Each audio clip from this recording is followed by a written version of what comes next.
নিচ্ছি সামান্য একটু লবণ দিব, ঠান্ডা মধ্যে দিলে একটু কালো জিরা দিয়ে দেবো।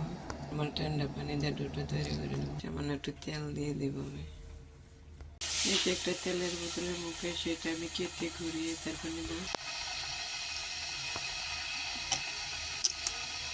দেখি কয় পিস হয় সিঙ্গারা। পাতলা করে একটা রুটি বানাই, চাকুর সাহায্যে কেটে সবগুলো নাস্তা বানাই। আমি 6টা নাস্তা শেপ দিয়ে দিচ্ছি। আমি কালামি সবজিটা বানায় রাখছিলাম, সেই সবজিটা দিয়ে দিব। ঠিক এইভাবে নাস্তার মেঝে সবগুলো ফুট দিয়ে তারপরে আমি 3 পাশ ভেঙে জোড়া দিয়ে বানাই দিব। এরকম করে দিয়ে দিব। তারপর মাঝখানে একটু ময়দা ভরাই দেবো। তারপরে এই পাশ ভাঙ্গা দিব, একটু ময়দা ভরাই ভাঙ্গা দিয়ে এটার সাথে জোড়া দিব।